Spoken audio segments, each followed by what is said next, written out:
Hello, everyone. I don't know if you can see my face as I'm currently screen sharing, but welcome to our second installment of our Leaders in Consulting meetup. Really excited to be presenting this one with my colleague B. So the first one that we did was all on digital transformations and how to make them succeed, basically, and how to ensure that they are as successful as possible. And it was really popular, and we thought for this one we'd do the complete opposite and talk about failure and how to combat that, and what to do when you're in that position, that unfortunate position. So really lovely to see you all. We'll probably wait a couple of minutes just to let a few more people into the room, but for now you can just, if you want to, just use QR codes to check out mine and B's LinkedIn pages. And what we'll do in a few minutes is just go round the room and just sort of introduce all of ourselves.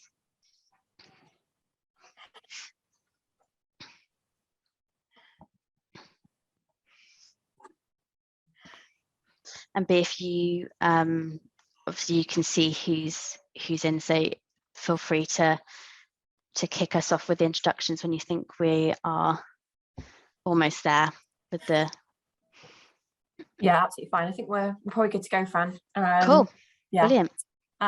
Cool. So yeah, obviously, thank you very much for joining us, everyone. My name's B, one of the senior consultants here at IO, specialising very much on software development, predominantly working with on the whole public sector consultancies. So yeah, really pleased to be co-hosting today along with Fran. Fran, I don't know if you want to just introduce yourself. Yeah, so obviously I work alongside B, like she mentioned, and I do business change and digital transformation, so working closely within consultancies to help slightly more on the delivery side, and I'm often working with B to help to create bigger teams for digital transformations for consultancies. Darren, you're the first face that I can see. Do you want to kick us off? Morning, Francesca. Thank you very much. Morning, everyone. My name is Darren Lynch. I'm the head of delivery currently at Difrent, who are a digital consultancy agency providing digital transformations to public sectors, the likes of DWP, NHS, Planning Inspectorate, and others. We are soon to become TPX Impact. We're coming together with another few companies, the likes of FutureGov, Decent, Foundry 4, and others, and we're in the process of that merge now. And we should become TPX Impact on the 1st of April this year. Brilliant. I think Andrew's the next person that I can see. So I'm Andrew Pitkeathly and head of division for Nimble Approach. We're pretty similar. We do digital transformation and agile projects and delivery. We've got significantly large clients in both government and commercial sector. Brilliant. And then Ben.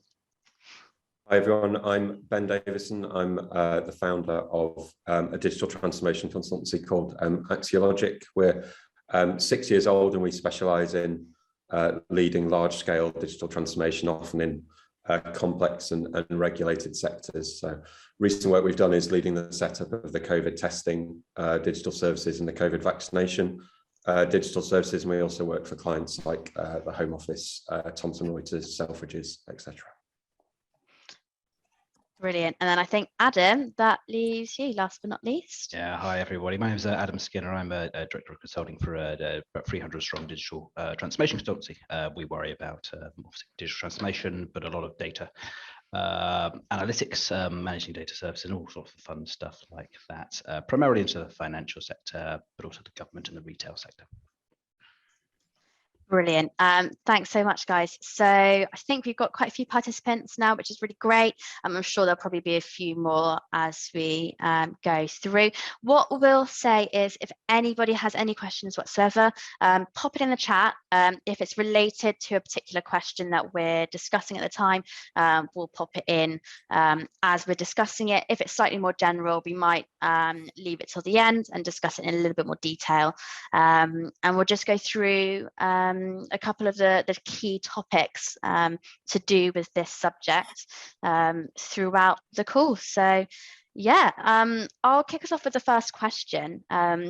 And it's all about the definition of failure. So why does failure have a different definition depending on who you ask? I know Adam had a couple of things to say. So would you like to kick us off for this one, Adam? Yeah, sure. Thank you, Francesca. I do think this is a really interesting point. You know, what does failure actually mean in our world? You know, if we all had perfect knowledge, failure would be really clear. You know, we have a clear definition of a project. We have to do X, Y, and Z. Have we done X, Y, and Z? Yes or no? But of course, we don't live in a perfect world, and particularly when you start moving into the sort of the realms of consultancy, you're almost by definition more about problem solving than solution delivery. So the client will often come to you and say, "I don't quite know what the problem is. I don't quite know what I want. Help me understand." So you're in a world of imperfect knowledge. And subjective outcomes. So actually what failure means varies massively from person to person. And a big part of the job, I think, of being a consultant is getting the stakeholders aligned over what success actually looks like and means. For me, probably the most interesting rule of thumb is I tend to deliver consulting less for organizations and more for individuals. And we spend a lot of time talking to our teams about a status called trusted advisor, which basically means I've reached a point where senior people value my opinion and want us to come in and help them do stuff. And to really get to that kind of level, failure's less about trying to make sure you deliver this very specific box of stuff and far more about helping senior people in organizations do good things, move themselves forward and move the organizations forward. So I think I'd probably kick off the conversation with a potentially controversial thing, and that failure from the point of view of consulting is less about a successful project and more about a successful relationship with the senior figures you're trying to support in the organization. That's really interesting. I've not thought about it as being individual as opposed to client consultancy. Andrew, you've got your hand up, so I think you might have something to add to that. Yeah, I mean, when I've seen it, so you've got the old cost, time, quality, which everybody understands. But then if you look at a real end user of a system, they don't actually care how much you spend on it. So if you look at that, all they want is a great system that works really, really well for them. And failure to them isn't cost, time, quality. It's a really great system. We often lose track of that. CEO probably has a very different view to the team on the ground. Team on the ground want to deliver a great project, work together, so their views very different again. And what I've also found is, once you look in retrospect, what was a success at the time you felt was a success, a year later you might think, actually we didn't do a great job, and vice versa. We've been on some pretty tough programs where you deliver, maybe late over budget, but actually a year later, do you know what, the customer's really happy, the organization's really happy, and in retrospect you've delivered something great, but you didn't think so at the time. So it's a really complex system to say failure or success. It's time driven and person driven as well. Nice. Ben, do you want to jump in here? Yeah, so I think, just to kind of add really to what Andrew said, I mean, I think if you kind of wind back about sort of 10, 15 years, kind of like the definition of success of a project was, did I deliver the thing to time, kind of cost and quality? Like, and kind of in a way, it didn't really matter whether you really delivered the outcomes. The success of the project was whether you kind of achieved those things.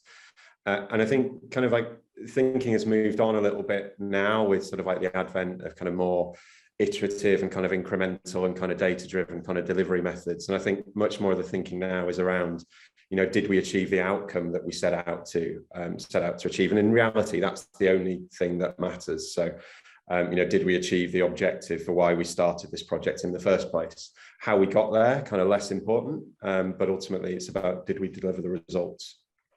And kind of coming back to your question as to why kind of failure means different things to kind of different people, it's just people just have different horizons of things that they're responsible for and that they look after. So as a delivery manager, I could be very proud of the fact that, I delivered really great software, I delivered it, kind of on time, very quickly, kind of within budget. coming back to Andrew's point, as a CEO, I'm probably more bothered around, did I deliver the outcome rather than how well did I necessarily kind of deliver it? So the perspectives of failure will be different for different people, but ultimately, if you wind it all back, the only thing that really matters is whether you delivered the outcomes from the project or not. That's the only real kind of definition of success. Sure. Darren, do you want to jump in? Yeah, just to follow on from both Ben and Adam, really, I suppose from if you look at the different levels of stakeholders, the Scrum teams that are delivering the work out sprint per sprint, definition of failure to them might be our tech spike wasn't successful, we didn't get the right solution and things like that. Whereas you go right up to the senior stakeholders, the CTOs, the CEOs, and at that level, they're thinking, have you delivered the outcomes within budget, within relevant timescales and all of that sort of stuff, and what level of failure that is. So it's all of that governance, right, from the very low end of the bottom end of delivering the physical things, the features of the software you're developing and producing, to then communicating with your stakeholders what you've delivered, how you've delivered it, what you plan to delivering further as you iterate on that delivery and those outcomes. Sure.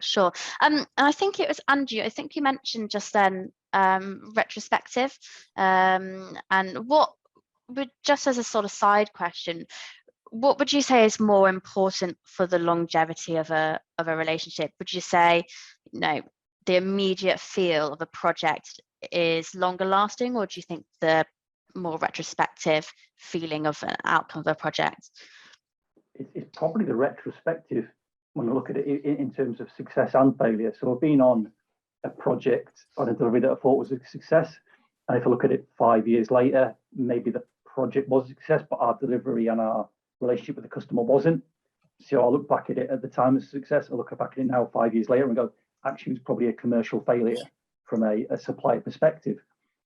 But at the time, successful. So it does change your viewpoint. But then from the customer, even though it was a year late, they're delighted because actually it's changed their business, but they were disappointed at the time. So timelines make a massive difference, yeah. Sure. Jacinda, I can see your hand raised. Do you have a question for the speakers? Well, it's more of a comment, actually, just sort of encompassing a few of the things that have just been briefly discussed. I think fundamental to the start of any digital transformation journey is that people realize that the business objectives and the IT objectives are in effect one and the same. And that needs to be understood by the key stakeholders, as well as the delivery people, in order that they do factor in time. There are not going to be immediate results, where it's a tangible cost savings necessarily within the first 6 months. And often the delivery side gets blamed for that because the people who are making the decisions are thinking, right, we've done this, we've invested in this. So it's really important that the marrying of those two objectives, the business and the delivery, the IT, are one and the same. Brilliant. Yeah, no, I definitely agree with that. B, do you want to kick us off for the next question? Yeah, absolutely. So we've all heard the phrase 70% of projects fail. How true or false do you believe this statement to be? Darren, I think you had looked into this a little bit.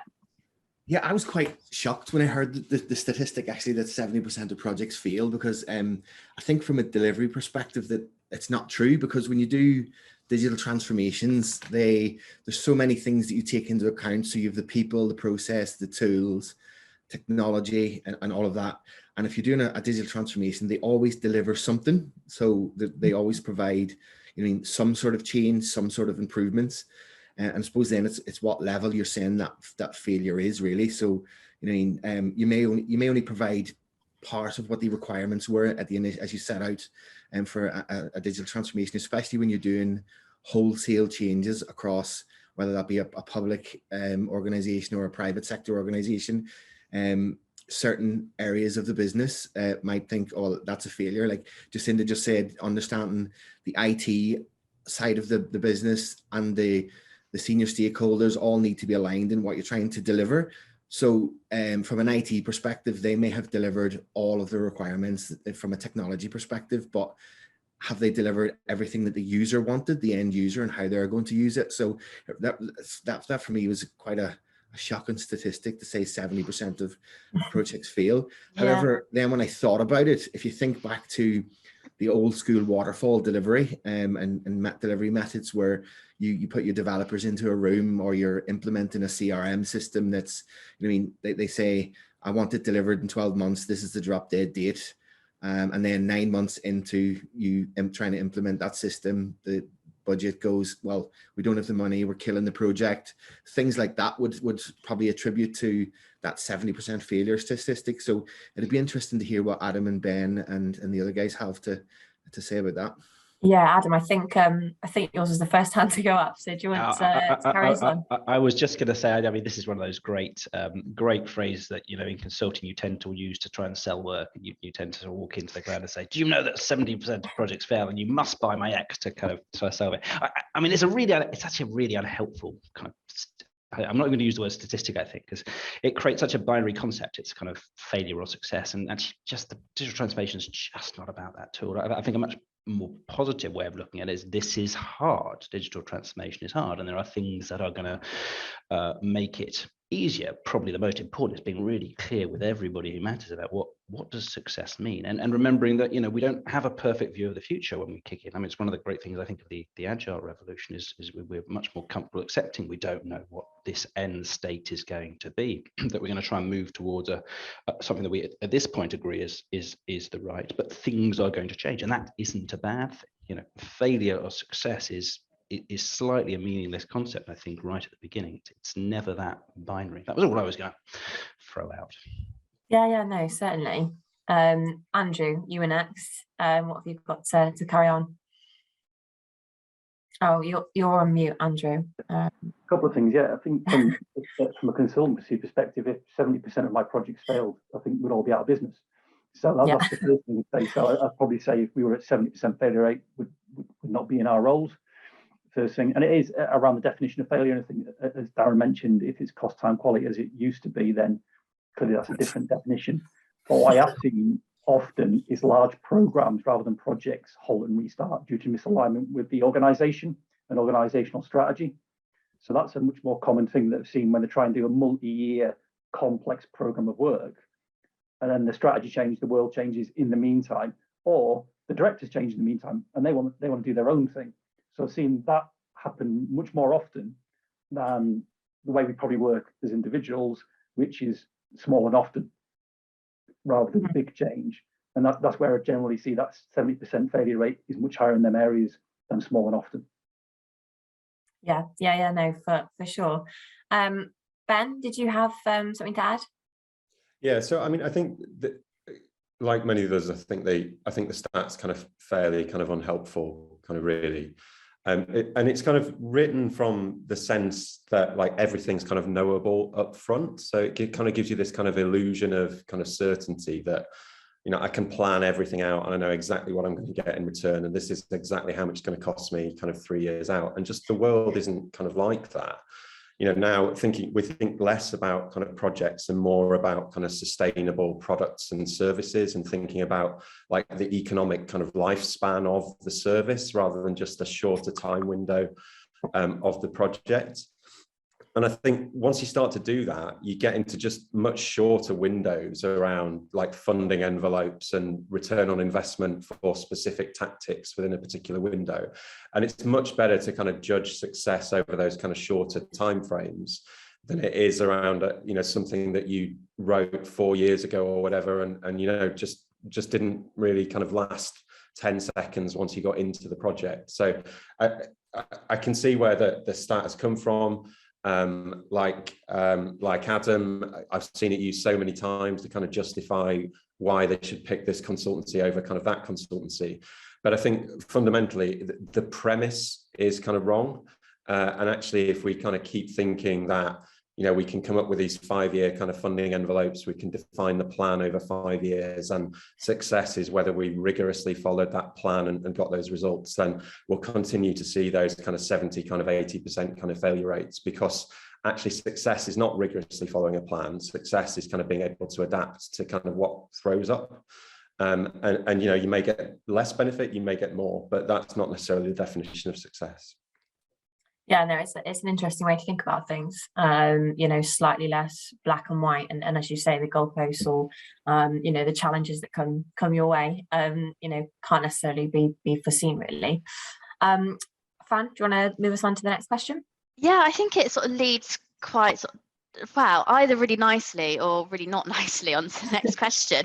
So the next question was following on from this, you know, why do so many projects fail, and can the failures be attributed to any one or two reasons? I guess that could potentially be interpreted as project failure alone versus with a consultancy. So I'll leave that, guys, up to you. But if anybody wants to jump in first, I think potentially Ben, are you happy to jump in? Yeah, happy to. I mean, I think just coming back to like the previous the previous kind of comment. So this kind of illusion of certainty that, you know, everything's kind of knowable kind of leads you to kind of thinking that actually the world's going to be the same in kind of 2 years' time, you know, as it is now. And that kind of leads you into thinking that actually I can design everything and then I can build everything and then I can release it and you know, we'll have the perfect kind of solution.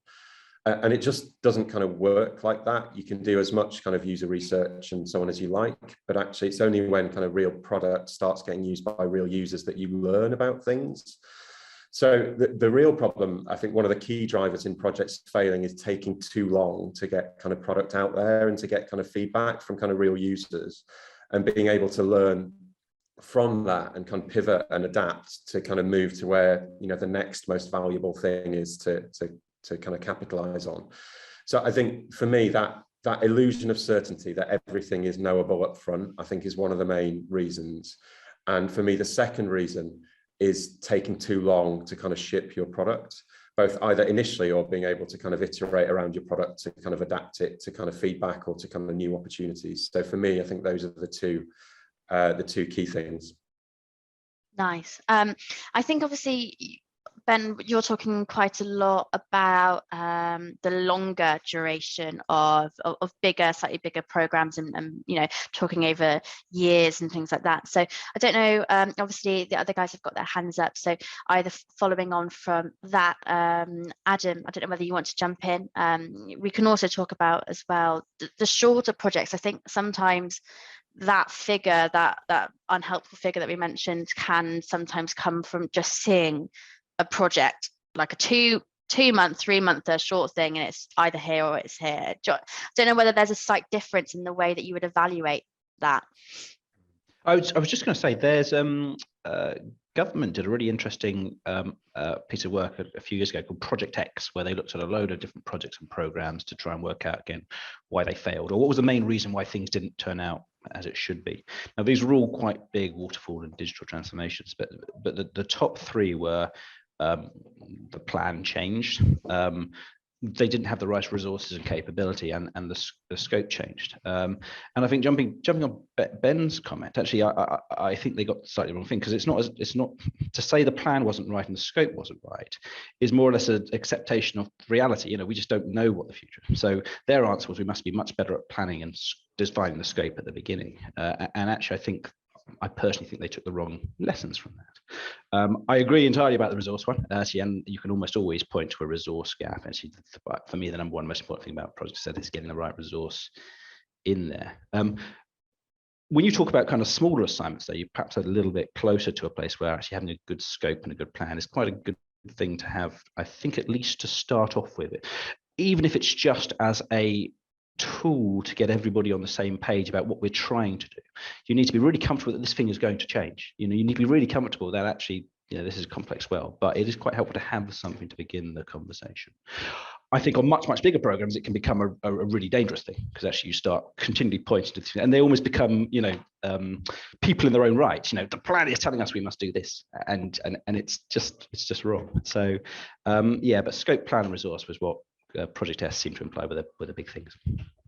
Nice. Jatin in the chat has just added talking about business value outcome prediction, and I think that's quite a cool just thing to think about how the business value that has been delivered, how close that was to what they wanted. And so I think that kind of sort of touches on what you, Adam, and the other participants have said, in that how you get there, and it isn't always necessarily the important thing, it's the value that is delivered, which can help, which is nice to hear. Darren, do you want to pop in here?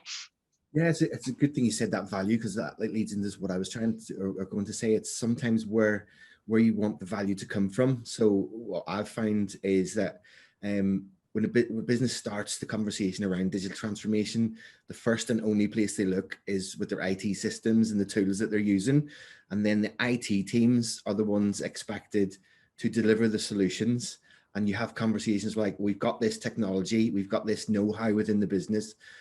So how can we provide a solution with what we've got, as opposed to going to the users, as Ben and others have said, understanding what the user needs are to deliver that digital transformation as well. So you've got the IT team saying, well, this is the solutions we have, this is the tools we have, this is the skill set we have, this is what we're going to provide you, as opposed to going, the users saying to IT, this is what we need, this is what the users are saying, now what technology do we need in order to deliver those user needs.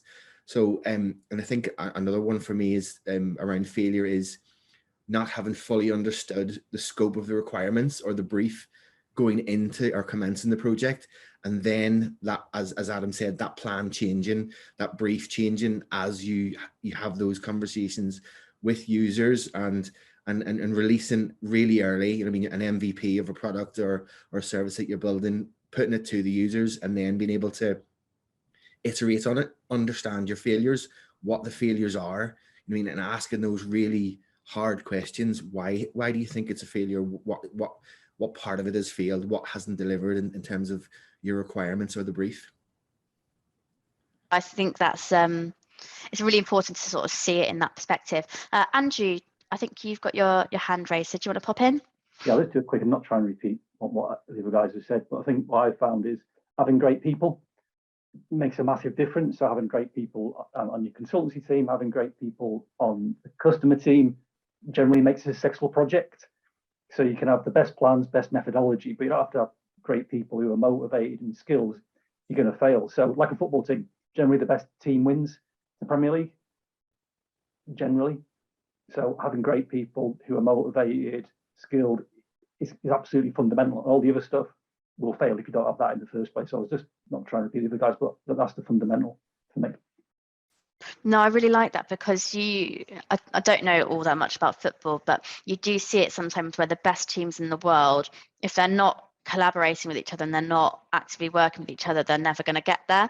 You can have all of the skill, but if it's got to come together, and it's all about the people. I do really like that. I think it's really important to understand that and to acknowledge that. Ben, I think, have you got something to just say back?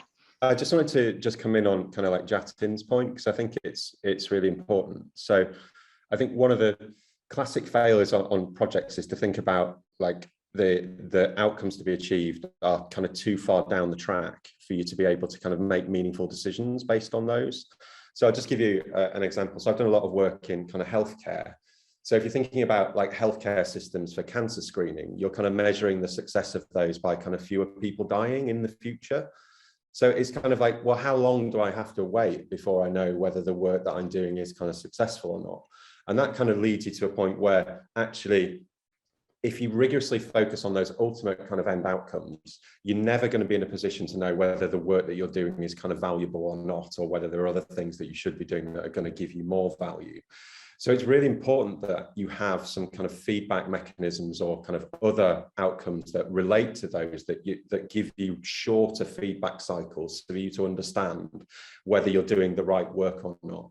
And I think coming back to the point around being able to adapt the work that you're doing, then you must rigorously focus on those kind of outcomes, the ones with kind of short feedback that you know will contribute to those longer term outcomes, and use those rigorously to kind of reprioritize your work at every possible opportunity to make sure that you're doing the most valuable thing.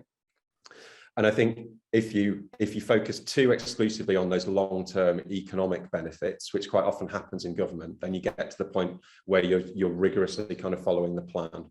So I guess in all areas, a key driver of success is making sure that you've got clarity of outcome and you've got short feedback loops to make sure that you know that the work that you're doing is giving you the outcome that you're looking for.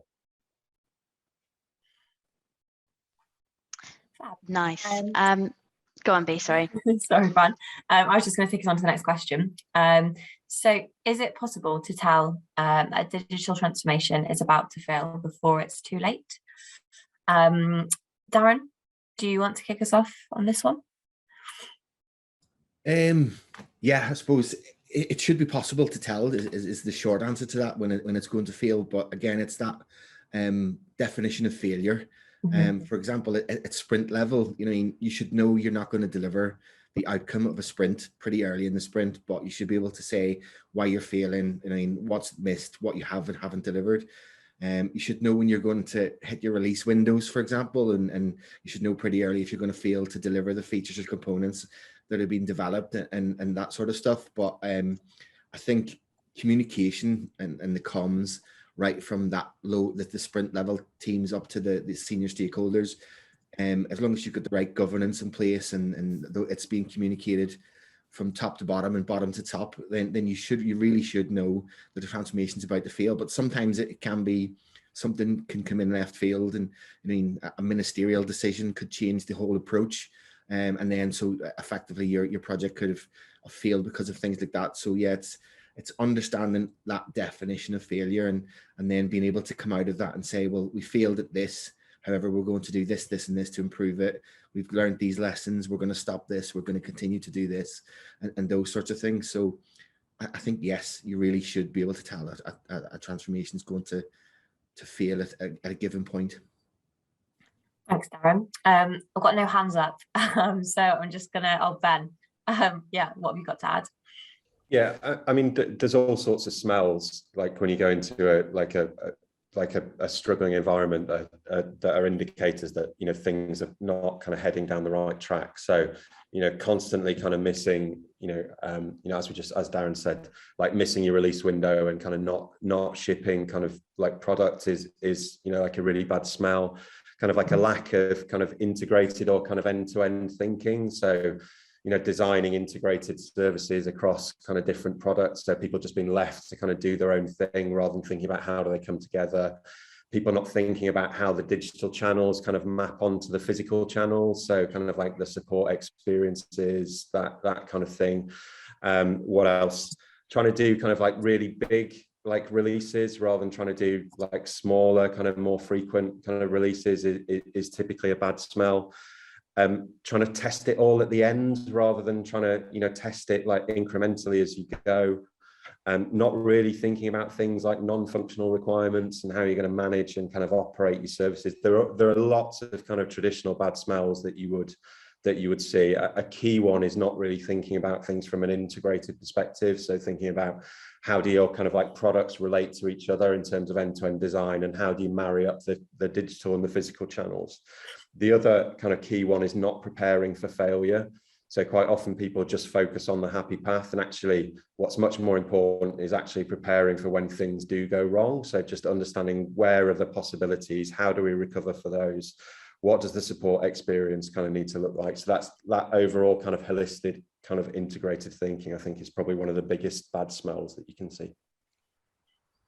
Thanks, Ben. Adam, I think you're next with your hand up.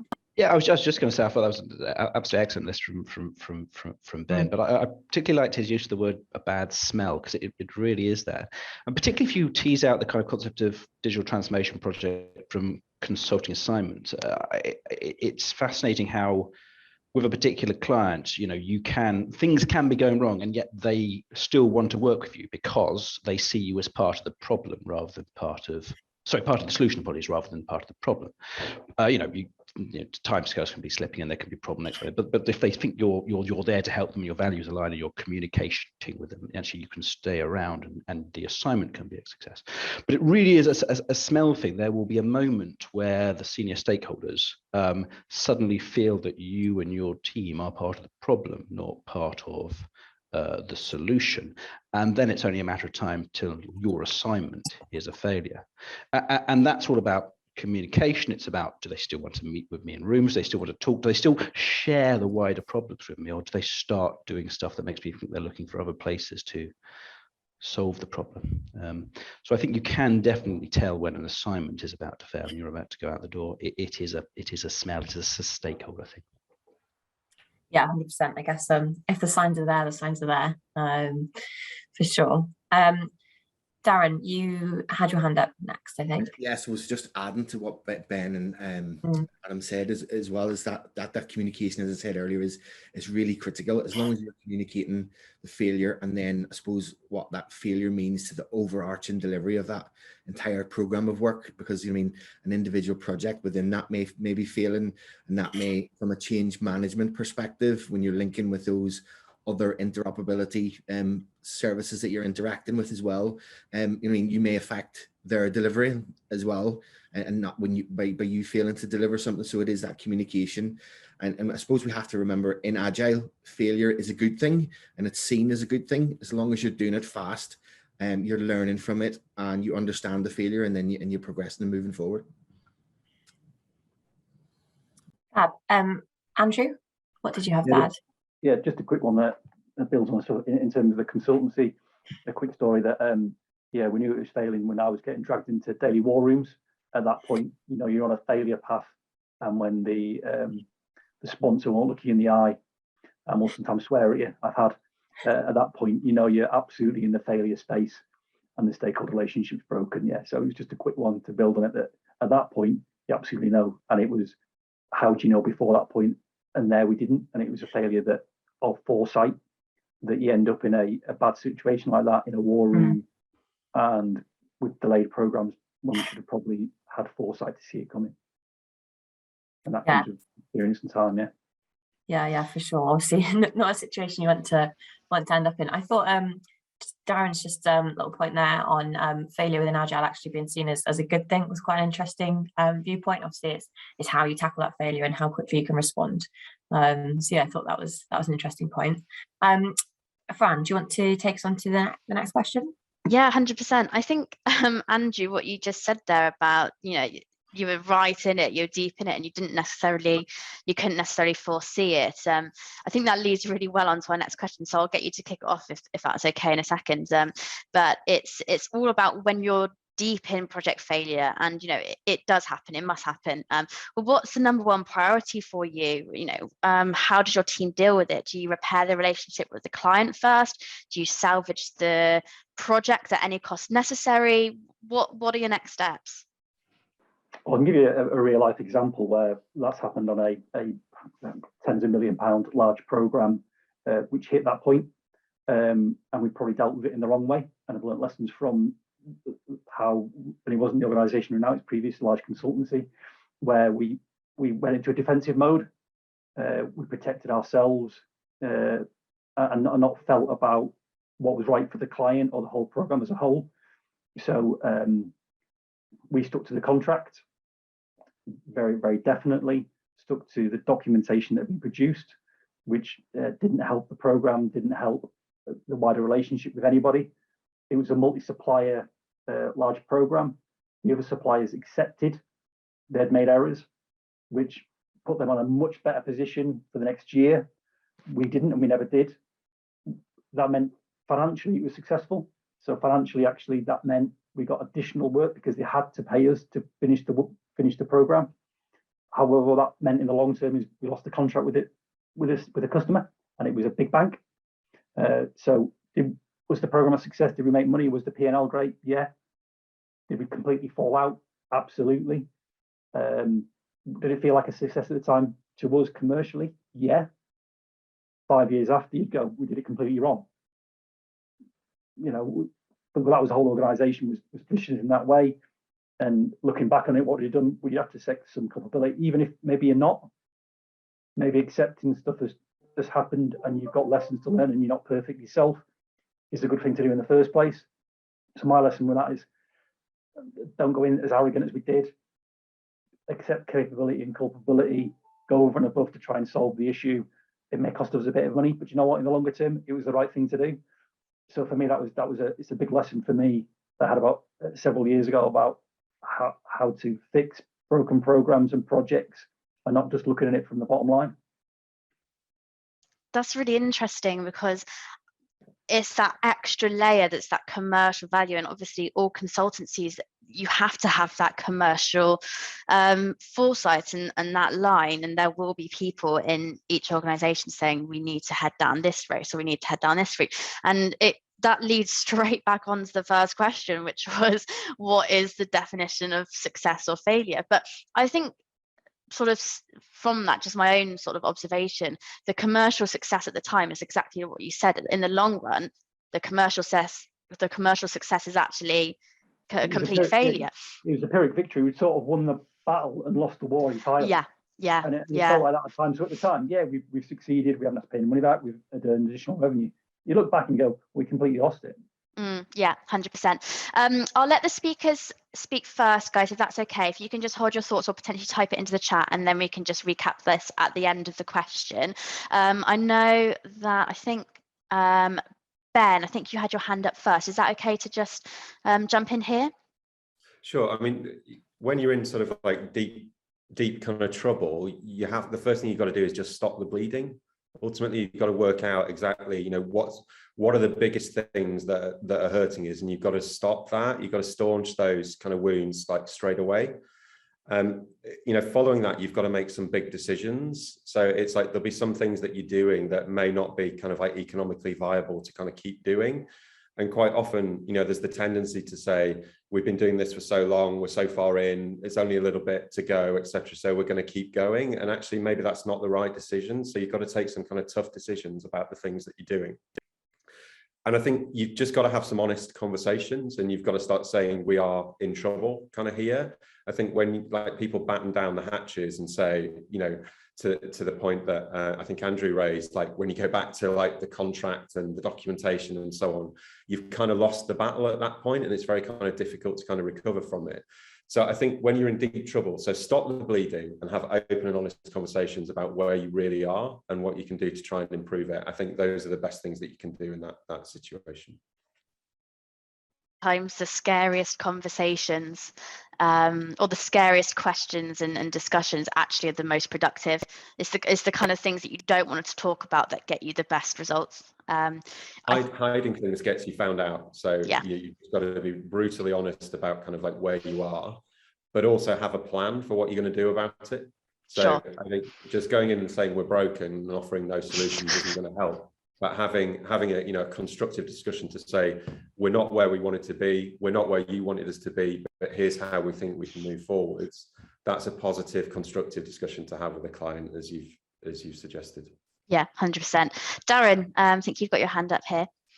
Yeah, so for me, it's neither of the two things that you've listed, i.e. repairing the relationship and salvaging the project. It's understanding the level of the failure and how deep you are into that failure, to then set your priorities as to, yes, as Ben said, you need to stop the bleeding. And sometimes it's good at that point to actually stop, full stop, take a stop in the project and go, right, how bad is this failure? Do we continue? Do we persevere? Can we deliver it in an extra 4 to 6 weeks? Or is it a total failure? Do we accept that it's a total failure?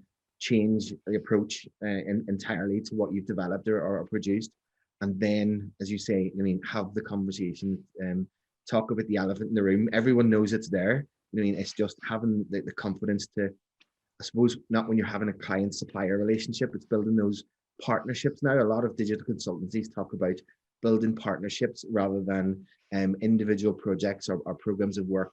And then you come in, you deliver that, and then you walk away. You try and build a partnership with them. And if you've got that true partnership, then you shouldn't be afraid to have the conversation and say, not only did we fail, but you as our client or the person we're supplying to failed as well. So there's failings at your end as well, and being able to say both parties have failed. Now, how are we going to come out of this? What are we going to do to put it right? And have things like, even things that might sound silly, like performance improvement plans, balanced scorecards, better governance and reporting. And a lot of times when you go into project failure, communication stops because your stakeholders don't want to speak to you. They don't want to be in the room with you.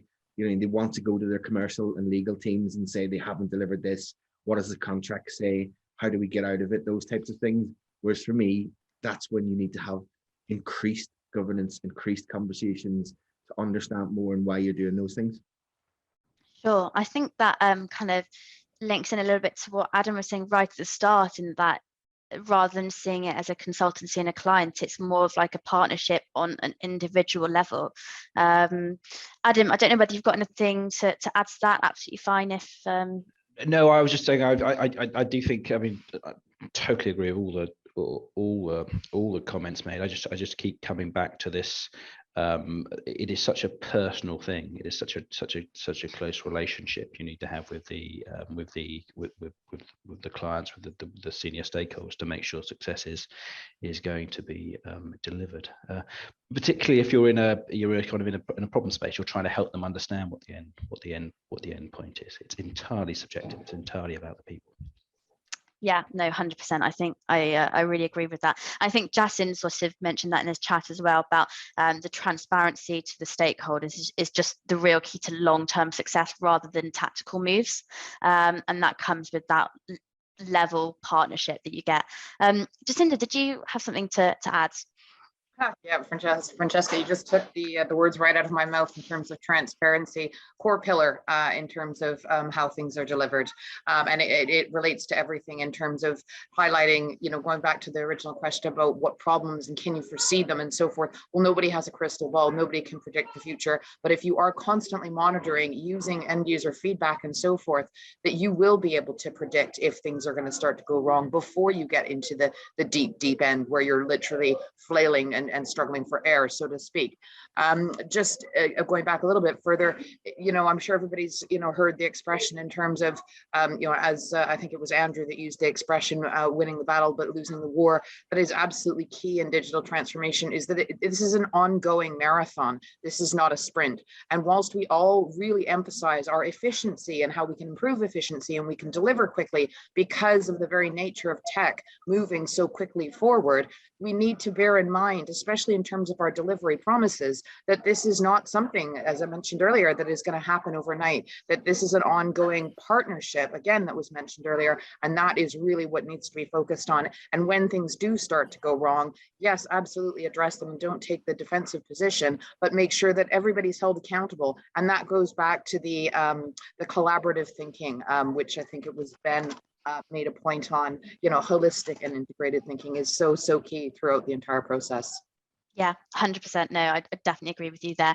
Darren, it looks like you might have something to bounce back off there. Yeah, one last thing, and that what I found when you are in the depths of failure, a lot of times what happens, especially in public sector, is the senior stakeholders change and they come in at a point where you're in failure, you're in deep failure, and it's almost impossible to try and build that relationship whilst in that failure. So it's trying to almost start again from a stakeholder management perspective to build that relationship, whilst also trying to stop the bleeding, get the project back on track, understand where you failed. So you need to be really aware, because Adam said, it's about the individuals and speaking to these and building these relationships. But if that individual is taken away from you and you've got a good relationship, then you're almost back to square one in failure. Fab. I think Adam's giving you a little clap there in agreement. But yeah, next question. So something that a couple of you, I guess, have sort of touched on already. What is the biggest mistake that you or a team you've been involved in has made during a digital transformation? And did you manage to rectify? If so, how? Ben, do you want to kick us off? Yeah, happy to. So I think I spent a lot of time setting up kind of COVID testing sort of back in kind of last year. And you'll have seen some of the things that were kind of in the press around, like files kind of going missing and Excel spreadsheets being used for kind of test results and kind of so on.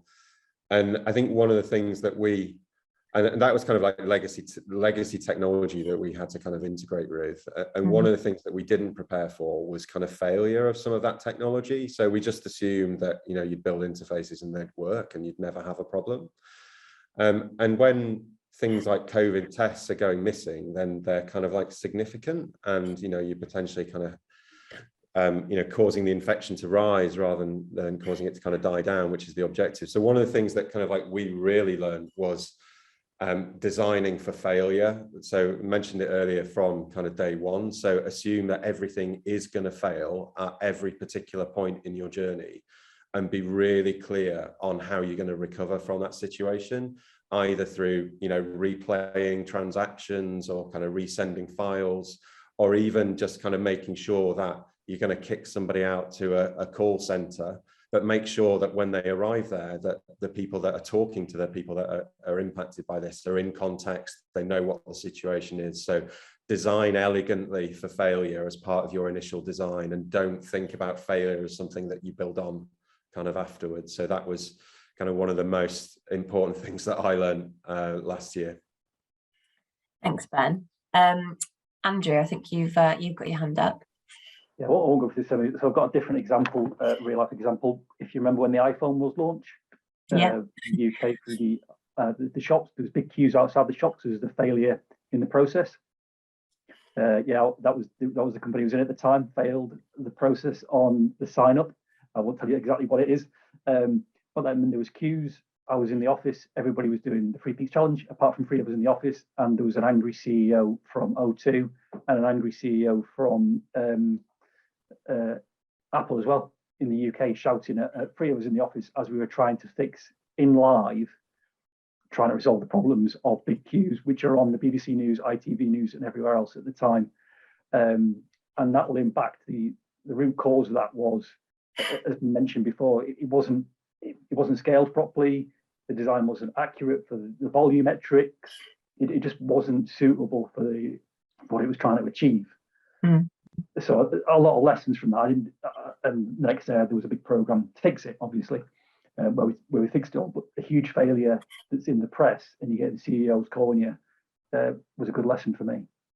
Yeah, I can imagine both of those examples are kind of very much in the public eye. It's these aren't things that are going unnoticed, or are kind of very much within your realm. They are out there for everyone to see and everyone to critique against, which a lot of pressure. I can well imagine.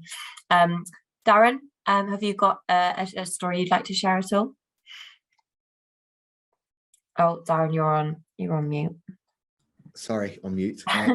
So I suppose I've got a slightly different take on it around, just the failure in the technology and legacy systems and stuff like that. Is, I think, one of the biggest mistakes we've made over the last number of years is not understanding the cultures of the environments we're going into work in. Because obviously recognizing when you do a digital transformation, you're not just changing technology and tools, you're changing the people and the individuals that are going to be you're working with, and the culture. I'm sure we've all been in meetings where with stakeholders and they come up with comments, but that's not how we do it, or that's not how we process things like that. And in these digital transformations, so you're trying to change not just the systems and the tools to add value, but changing the ways of working, the culture and environments that these people have worked in the public sector. Some of these guys have been in situ for 20 plus years. They've done things in a particular way, and technology is starting to drive. They've got the opinion consultancies are coming in to take away their jobs and that sort of things, as opposed to coming in to make their jobs easier so that they can provide better services to the public, and obviously spending from the public purse. You want to get best value out of those things as well. So it's really understanding that culture and understanding how you're going to change the culture whilst delivering a digital transformation at the same time. Yeah, for sure. Definitely an interesting take on things. Adam, I noticed you've got your hand up as well. Yeah, so I was just going to share my most traumatic experience. We're going back for about 9 years, and I had the joy of running the PMO on a program called New Tax Credits, which was a kind of quite famous government car crash, and it was about 2 years into it, and it was the first big government agile launch when they just had no idea. To be fair, I had no idea what agile was at the time, and they didn't either. And almost put the digital transformation thing to the side. I spent 9 months doing absolutely no value whatsoever, and mainly because it was just kind of chaos and carnage. I learned a heck of a lot, and probably the main thing I learned is just building on something I think Ben said a couple of minutes ago about the value of short feedback loops, because when things are going wrong, the human instinct is to get in your bunker and hide, really, and it's just the worst thing you can do. So short feedback loops, so important to try and say, well, are we on track or are we not on track? And the thing I was going to layer on top of that was then just communicate it. Actually, it's amazing how often you can get that data and not really want to share it because it can be a bit scary and a bit nervous. Should have been communicating every single day on new tax credits every single day, and we weren't. We were sort of sitting in monthly boards looking at how things were going worse and worse wrong. Short feedback loops, share that data, really is important. Yeah, fantastic. Thanks guys for sharing those. Fran, do you want to take us on to the next question? 100%. I think just before we sort of head on to the next question, so I just put in the chat as a question, just preparing for everything to fail, does that hold back key deliverables? And if so, what's better? Explain to a client, well, actually, we're going the extra mile, so we might be a little bit late, but when everything does kick off and it's such a business critical project for you, you'll be happy.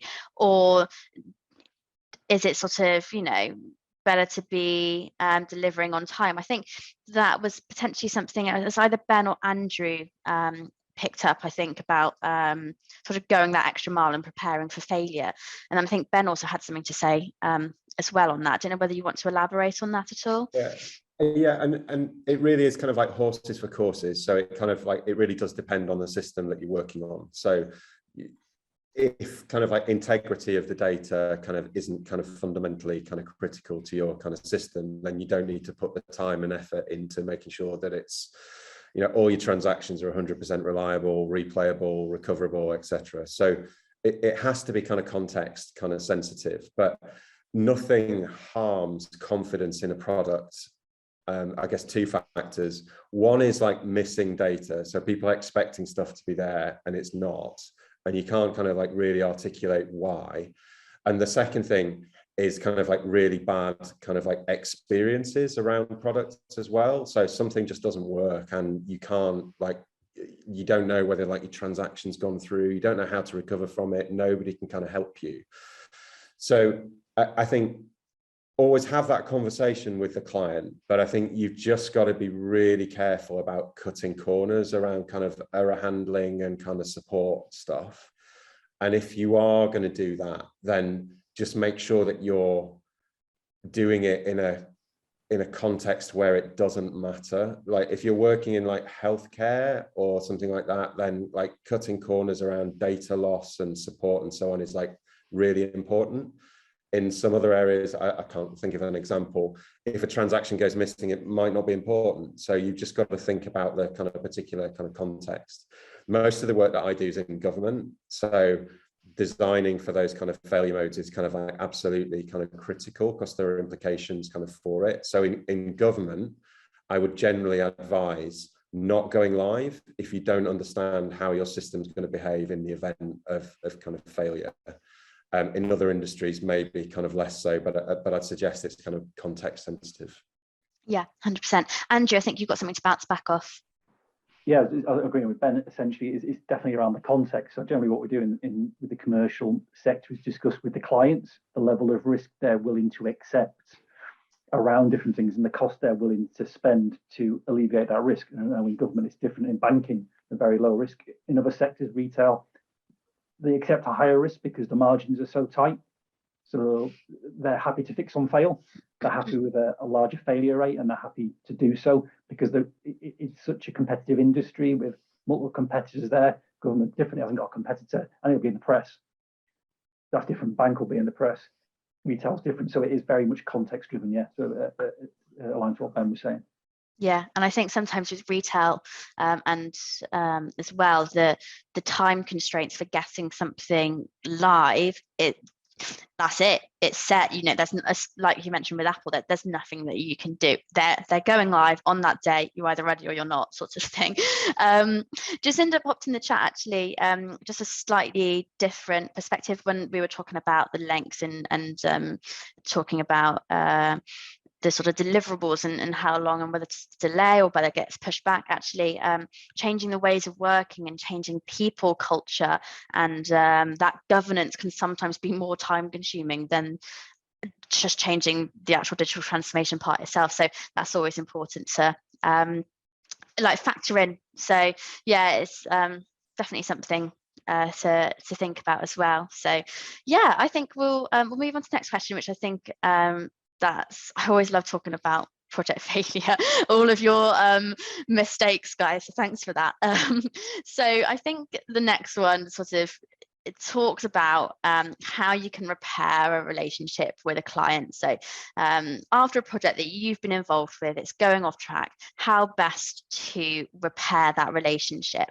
And I guess that might depend on the size of the organization as well. So I don't know if someone wants to pop their hand up and kick us off for this one, or I can just go straight in with Darren. Do you want to kick us off? Yeah, I suppose as I said earlier, it's you know, I mean, hoping that your stakeholders haven't changed and you've given the opportunity to repair the relationship. It's again, I mean, setting that governance in place and reporting and understanding and ensuring that your stakeholders know what you're trying to deliver as well, from whether it be an end-to-end service within government or within an EPOS solution for retail around the, you know, I mean, Andrew's iPhone situation. I think I was probably working for O2 at the time when that happened, when the iPhone was released. So I'm well aware of that situation. So yeah, it's being given the opportunity to have those conversations, because as I say, if the stakeholder completely disengages, sometimes it's really hard to even get the conversation started, because they've disengaged, they've gone to their legal teams, they've gone contractual, and then things, having conversations, being able to make changes and do change notices to contracts and saying, look, if we amend it to say this, we can deliver something and we can achieve something, and it's getting that agreement and shared understanding as to what has failed, why it's failed, and how you're going to repair it. But by giving them options, I think, not just saying we'll do this, this, and this, whereas because they often come back to you and say, well, you promised to do that in the last two releases and that sort of stuff, and you failed on multiple occasions. How do we know that that this is going to work this time? Those type of questions come back. But if you're giving them options and saying, well, here's option 1, 2, and 3, this is the value it'll give you in short term, long term, medium term, whatever it may be. Really important, actually, because often the most urgent needs of the client will have changed by that point. So if you don't have the opportunity to listen to them because they've cut that line of communication, like you say, actually presenting a couple of options increases your chance of being able to get that conversation started again, as opposed to just going, you know, headlights on and just going down a particular road. It at least allows for more of a discussion surrounding what to do for next steps, I guess. Andrew, did you want to jump in here? Yeah, so sort of, maybe I'll go from a different, if you assume that the relationship will go wrong at a certain point, try and get credit in the bank. So what I mean by that is going over and above before it goes wrong, so you can pull that credit note out at that point and go, oh, that's gone wrong here, but remember we did this. Build up the relationship really early. So the simple stuff, cakes, drinks for the team. They think, you know, all these really small things are actually don't cost you very much, but give you great value in terms of they trust you, they have a relationship with you. And what I found before is by doing that type of activity, they give you more leeway. So mistakes will happen, they start to give you more leeway. And then once you've got that relationship, well, there's constant honesty. And what I've done before is build relationships where it's sort of, I'm working for this organization, that's the organization's response, you're working for that. So take it out of the personality and deal with it in an organizational context. So you keep the personal relationships going, and that's worked quite well. So look, I'm saying this from my consultancy point of view, not me as a person. And that's really helped and build relationships and have like side conversations before a board. So I'll tell them what I'm going to say. So they're not sidetracked and they can tell me. So it's almost, you play the argument before you go into the steering, and we both look good.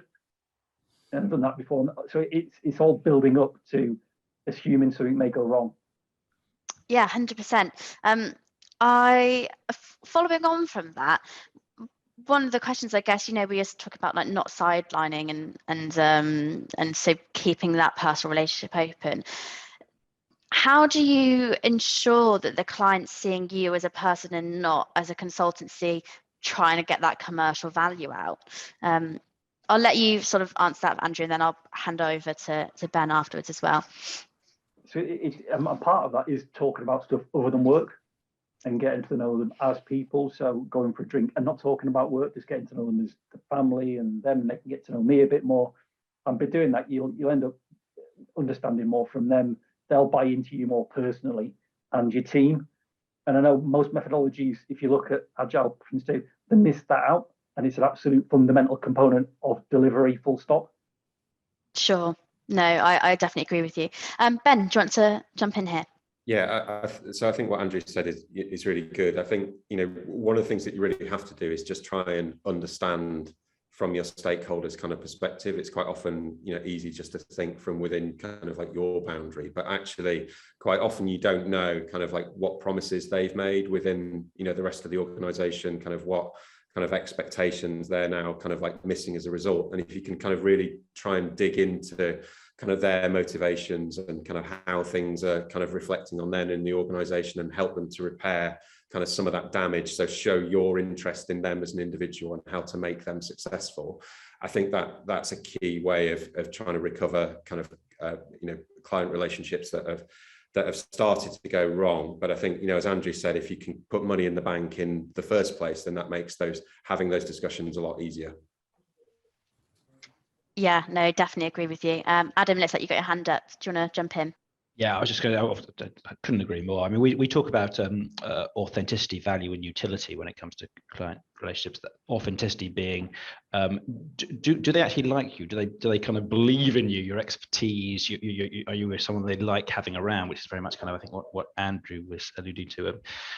We talk about value in terms of, do we understand what the value that the client needs to get to be successful? What is that thing that they need to achieve to be successful, and do they believe that you get it? And utility is, do they believe you're part of the solution? Actually, do they believe you can help them get to that endpoint? If you have those three things, you have a genuine consulting relationship. If you don't have one of those three things, you've got a problem. And when you start to get into a failure state, it's really the strength of those three things and your ability to make sure your client believes in those things with you that keeps you moving forward and keeps you on site, I think.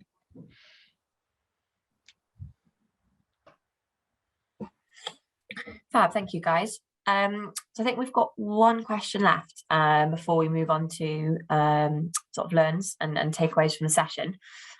So do you ever turn down projects because you think they will fail in their current state?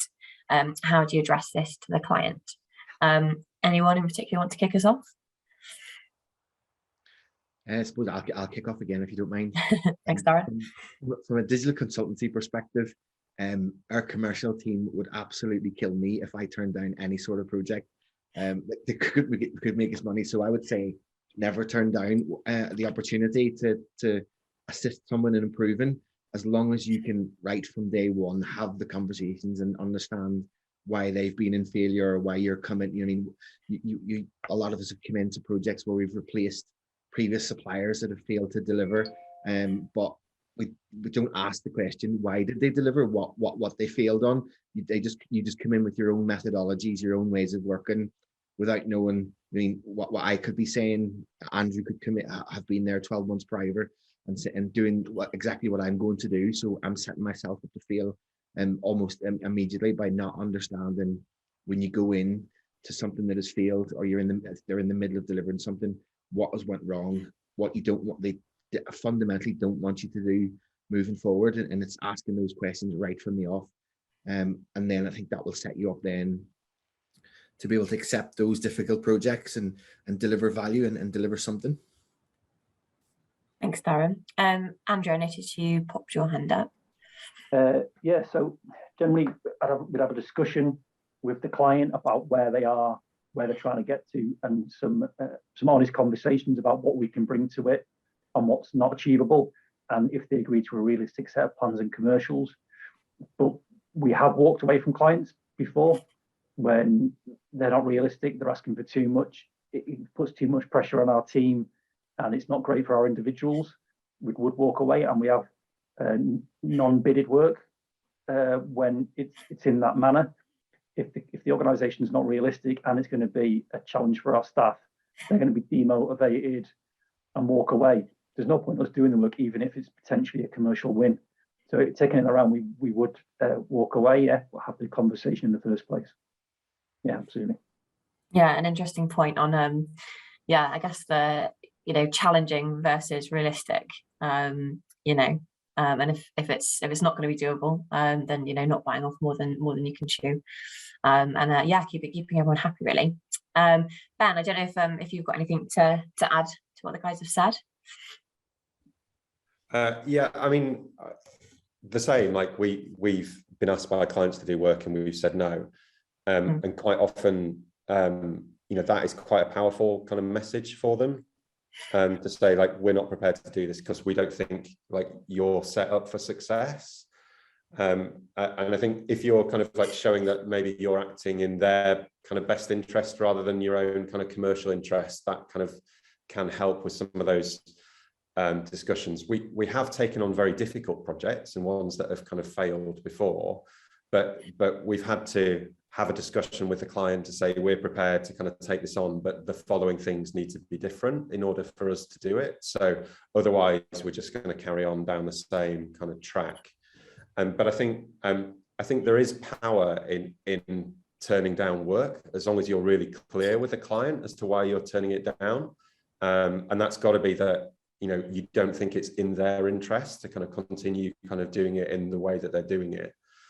But I think if you do agree that you're going to take on a difficult project or one that's failed before, the really important thing is just being clear up front around expectations and how things kind of need to be different if you're going to take it on. And that just then gives you a kind of like a yardstick to kind of measure kind of how is the relationship progressing as we kind of move down that kind of project, make sure that you're not kind of falling back into kind of old behaviours. Thank you, Ben. Adam, do you have anything to add at all? I don't think I do, actually. I think that was pretty comprehensive stuff. What we like to hear, isn't it? I think, is that all the questions done now, B? What I think we'll do is we'll just do a roundup of either potential learns or what you might feed back to your own delivery and digital transformation teams, guys, because I think it's been a really interesting discussion.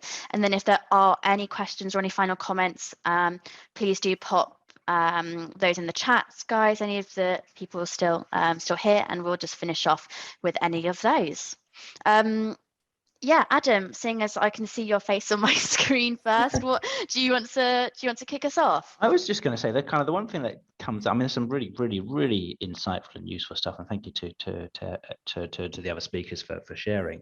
I think the thing I'd sort of pause on is the capability point. We talked about it very early on about one of the key drivers of success is capability, but I think almost going through the conversations and talking about kind of the importance of stakeholder relationship and having kind of good communication, all that kind of stuff, you realize really the number one thing that makes all the difference in our line of work is having people on the ground who can really do their stuff and do it in an emotionally intelligent way as well as in a technically competent way. There just is no substitute whatsoever for good, strong capability. Probably the only way you can say a project has failed is if you put the wrong people on it and nothing comes out the other end. I mean, it's capability all the way for me. Nice. Yeah, I think it's interesting to see how there are so many factors when it comes to success and failure, but sometimes it just really just boils down to, if you don't have this right, it will never succeed, no matter what else you've got. And I like that.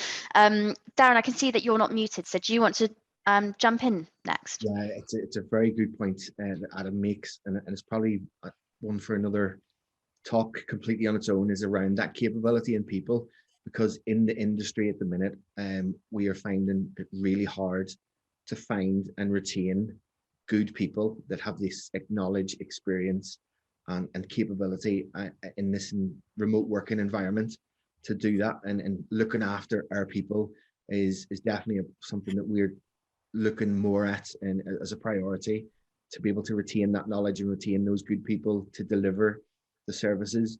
And because we're finding we're all fishing in the same pool of people, to get that capability. So yeah, it's the next 12 months I think are going to be interesting around the people aspect of digital transformations and how we can attract and retain those people moving forward. Yeah, I think that's something that myself and B have definitely been seeing recently, especially with a lot of hiring freezes that happened during the COVID period, naturally, because you've got to protect your commercial books.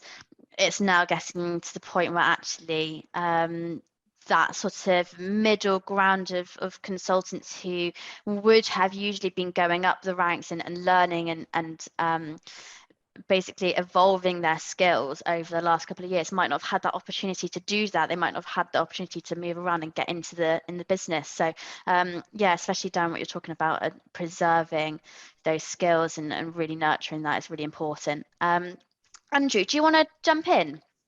Yeah, I mean, I agree entirely on the quality side of resources. That is fundamental, and I think what we've learned, or what we've both all gone through throughout, is small is better. So small change often is better than large programs of digital change, which often fail. So I think we've all mentioned it several times. Small is better as a rule. So I'm going to say, yeah.